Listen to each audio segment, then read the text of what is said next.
Beatrice Ndura here with the Musings podcast.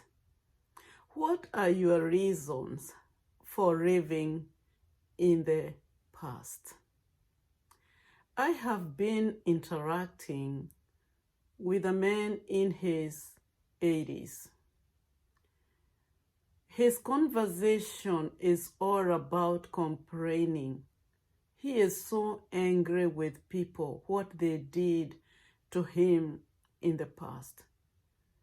He talks about how he helped his family members and they are not appreciative at all. And when they visit with him, he just spreads toxicity to them. And this is what he reminds them when they visit. They need to kiss the ground he walks on because they are who they are today because of him. That is not a helpful situation to be in. Our past is past, and we need to move on to be in the present moment. We cannot grow in our past. We cannot develop skills in our past. We cannot even make friends in our past. We cannot even improve our lives in our past. We need to be in the present moment to develop ourselves. So, there are a couple of reasons why people are stuck in their past traumatic experiences, fear of being taken advantage of again, and shame attached to their experiences. Especially for people who have been abused. They carry a lot of trauma with them. And as long as you are handling your life from a traumatic point of view, you will be messed up and you will be stuck in that trauma. So, working on it, it's important. It's also important to take personal responsibility. This begins by processing your emotions. Where are you at in the context of your emotions? In the journey, even though you were abused or taken advantage of or not handled in the right way, there is also personal responsibility that you need to take. For me, I had a traumatic life of being abused from a tender age to being sexually abused. And what personal responsibility did I take when I started processing this? It was my anger. It had impaired my cognition. So whenever I was provoked, I was not a good person to hang around with. I used to fight. I used to call people names. I used to shame people.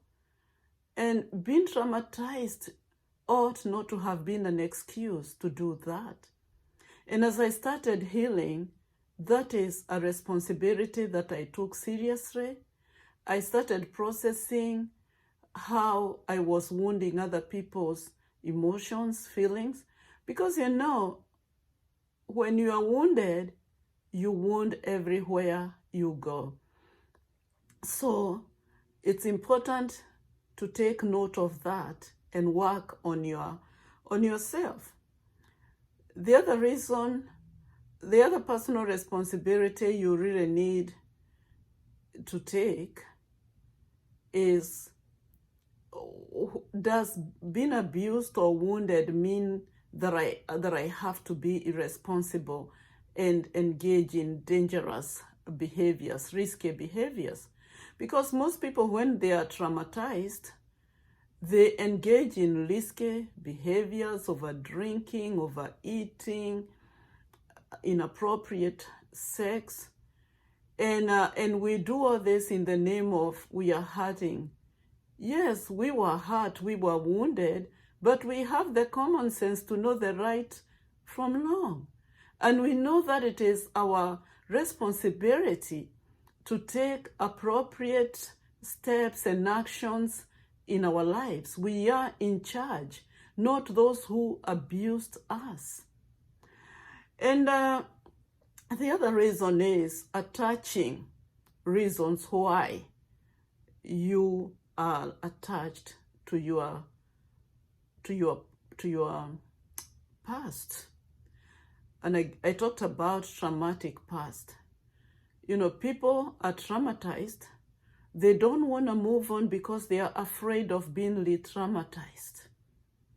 And therefore, the past is a safe place. I better, live here because I am used to this, rather than opening myself up and opening all the doors of relationship, and I end up being traumatized.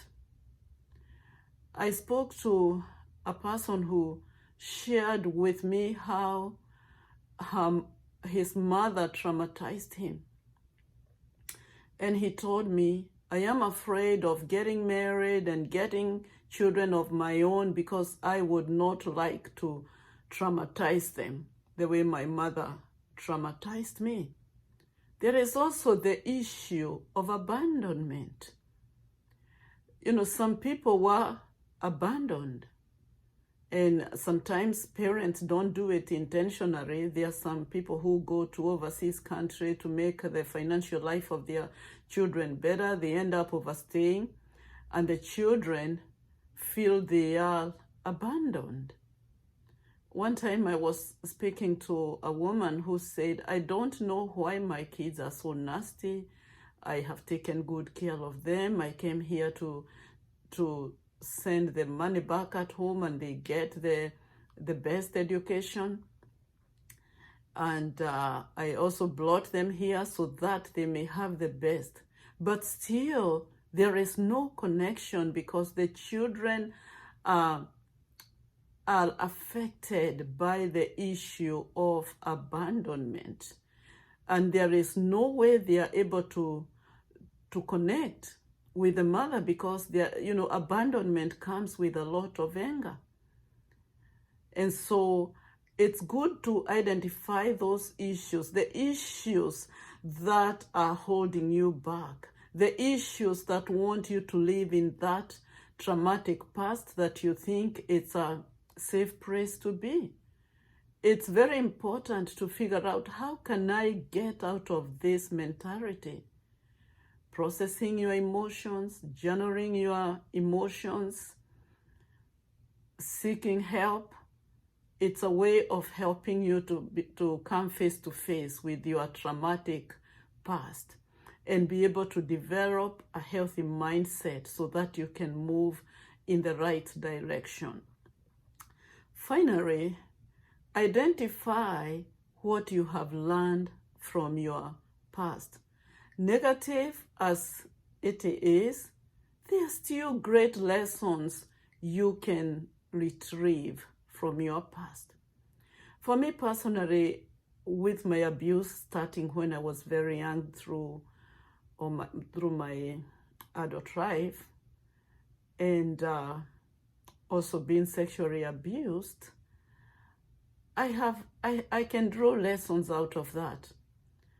Number one, I learned to practice solitude. When my emotions were paining so much, I used to take time in silence and solitude, and I would let my imagination work. I would also connect with God and pray and ask Him all the questions. Where were you when this was happening to me? And it is in that solitude space that I was able to be creative that I was able to be a person who processes and writes and reads. It is in that space I fell in love with books, and the books would take me to a faraway country where I would get peace and comfort even as a young girl. And later, books became a companion in my journey. And the other thing that I learned in that space, it is to be independent. It is reminding myself that even though I'm so wounded and I don't think anybody cares about me, I still believe I have the potential, because how have I managed to continue living in this pain without thinking of opting out, without thinking of doing stupid things? So in that space, I became bold and courageous. And those are skills that I use today. And today, I will visit my past, but I'm not stuck there. And I use my past to empower people, whether it is in the mental health awareness, in my mental health coaching. I use my past experiences to help people to unstuck themselves out of their predicament.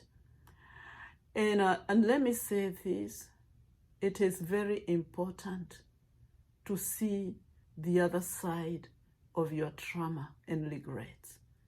You are a strong person. In you there is deep wisdom, superior skills that are waiting for you to unleash them. You cannot do that when you're still stuck in that past. You need to move on to the present moment so that you can grow your skills, you can share your wisdom, you can share your experiences. It is only in the present moment you will be able to build healthy, trusting relationships and also connect with God and grow your faith in a very special way.